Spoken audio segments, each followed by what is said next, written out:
Hi, this is Alcan, and welcome back to my channel. Well, we got more information about the individual that was arrested for a murder at a subway stop in Brooklyn. This is from the Gateway Pundit by Christina La Ira. I'm sorry if I mispronounced that name. As it says, horror. 64-year-old man beaten to death at a New York subway by a sword-wielding monster with 33 prior arrests. 33 prior arrests. Interesting. So a 64-year-old man was beaten to death on a New York City subway on Tuesday by a sword-wielding monster with at least 33 arrests. There's no indication he used the sword here. Oh, here's the name. David Mazarigos, 25, beat a complete stranger to death on a subway in downtown Brooklyn because he didn't like the way he looked at him.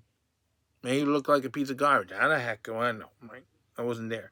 According to the reports, Mazareros became angry after the unidentified victim held the subway doors open for him.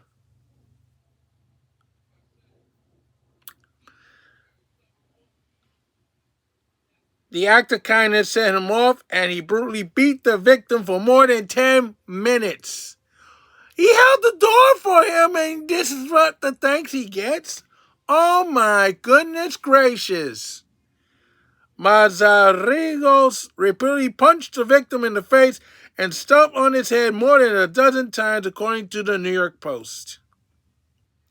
The attacker stole the victim's wallet and then took off on foot. He was later arrested in Times Square with a samurai sword. Margaziros did not have his sword drawn. It was attached to his backpack.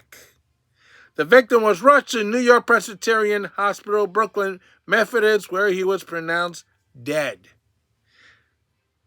It says New York Post reported a deranged crook with a mile-long rap sheet allegedly confessed to savagely beating a stranger to death outside a Brooklyn subway station, coldly telling police he didn't like the way the victim looked at him, sources revealed Wednesday. So David Masaresek, whatever the hell his name is, was expected to be charged with murder in the senseless Tuesday afternoon assault near the J Street Metrocheck station, law enforcement sources told. The creep flashed a sinister, particular toothless grin Wednesday as he was caught outside the Manhattan courthouse, where he was first arraigned on charges from a past case and his dramatic arrest with a semi-sword in Times Square hours after the brutal slaying. Why do you take my planet? Mazarizos raved outside the courtroom where he asked why he killed the man.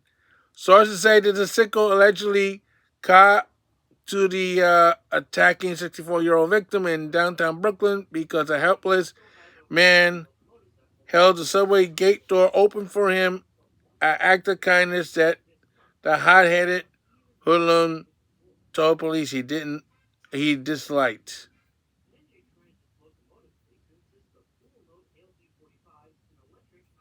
And that's it. Well, the victim could have avoided this if he didn't hold the gate for him. There's a reason why we tell you not to hold the gates for other people. Not only are you encouraging fair beating, you're also encouraging other dangerous behavior. And unfortunately, this is not the first time that somebody held the gate for somebody to go through without paying and ended up losing their life. This is not the first time. Stop holding the door for other people, whether it's holding the door for the train or holding the gate for people to go through without paying, because it doesn't pay in the end, especially when you lose your life. It is not a good idea. I don't hold the gates for nobody. I don't use the gates anymore. I go to the turnstile and I sound somebody asked me to open the gate for them and they didn't pay. I ain't not touching that gate. No. Because I do not know if there's an undercover cop hiding someplace to screw me over. And I'm sure, for sure, it could affect my pension. So, no. If you want to save money on the fare, walk. But the fact is, unfortunately, the victim made a horrible mistake. If he hadn't held the door for him,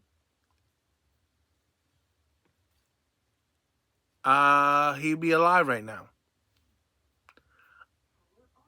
I mean, I'm sorry, but it's not worth losing your life for $290. I'm sorry. You know? Yes, we all want to live forever, but I don't want to get killed for a freaking fare. All right? If they don't want to pay the fare, that's on them. Don't encourage them. You open the gate for them, or they followed you when you did the same thing, and they acting funny afterwards. That's your time to get away as far away from this person as possibly can, because you don't know if he's gonna harm you or not. That's the best thing I could say. Don't open the gates for nobody. That is not your concern.